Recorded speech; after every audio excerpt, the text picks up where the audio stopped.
खबर शामिल करते हैं हैदराबाद से। तहरीक लब्बैक पाकिस्तान के सूबाई और ज़िला रहनुमा लतीफ़ाबाद नंबर 8 में ट्रांसफार्मर के ऑयल से झुलस कर शहीद होने वालों के वारसा से ताज़ियत करने इनकी रिहाइश गाह पर पहुँच गए। इन मौके पर सूबाई रहनुमा सुलेमान सरवरी एडवोकेट ने D70 न्यूज़ से बात करते हुए कहा, आइए चलते हैं इस रिपोर्ट में।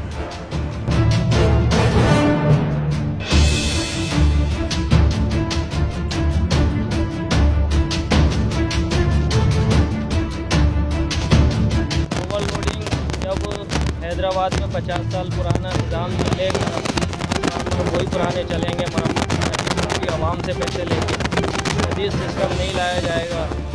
पैसे जो फंड में आते हैं करोड़ों अरबों रुपए साल से ही लेते हैं, कमाते हैं, उसको अपनी जेबों में डालेंगे। FIR काटी गई, नाम सरकार की कोई कानूनी हैसियत नहीं है। तो असल में जिम्मेदारों को बचाने के लिए जो है वो निचले हमले पे काट की जान छुड़ा ली, जबकि इसमें असल जिम्मेदारों की एफआईआर कटनी चाहिए, उनको कराना। अब तो प्राइम मिनिस्टर ऑफ पाकिस्तान से कमर बाजवा साहब से, गवर्नर सिंह से और वज़ीर आला सिंध मुराद अली शाह पहली दफ़ा मुखातिब हो रहा हूँ दोबारा। उस वक्त मैं गुस्से में था, मैंने गलत बयान नहीं की, गलत बात की क्योंकि मैं गुस्से में कंट्रोल नहीं था। क्या हम आप लोगों को टैक्स पेड नहीं करते? क्या हमारी ज़िंदगी नहीं है? क्या हम पाकिस्तानी नहीं है? हम कब कहते हैं पीपल्स पार्टी के, MKM के हैं, PTI के, PSP के? हम मुसलमान हैं, हम पाकिस्तानी हैं, हम टैक्स टपेयर हैं, हर चीज़ का टैक्स पेड करते हैं। खुदारा हमारे टैक्स का तो नहीं बदलते।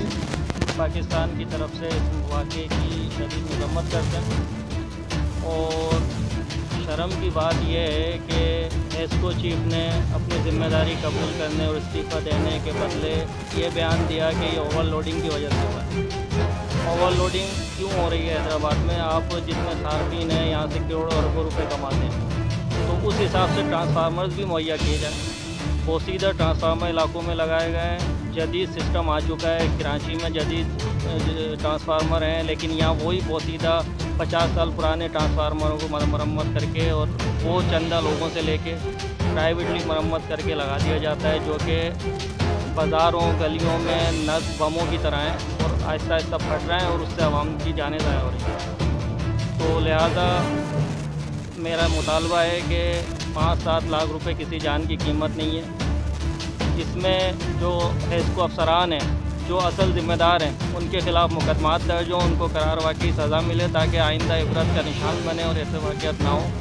और लवाहिकीन के एहले खाना में से किसी एक फर्द को नौकरी देने का इसको में ऐलान किया जाए और ज़िम्मेदारों को सज़ा दी जाए। भाई मेरा ज़िंदा जला है, ठीक है। यहाँ पे 5 जो है ना शहादतें हुई हैं, ठीक है ना। इनकी नाअहली की वजह से ये इनकी मेंटेनेंस रहे तो कभी ये ना ट्रांसफार्मर उड़े, ना बंधे, ना कुछ नहीं है।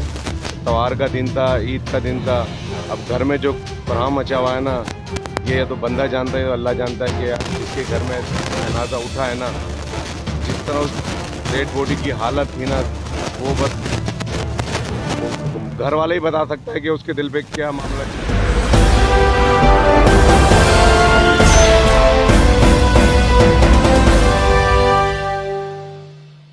Audio Jungle.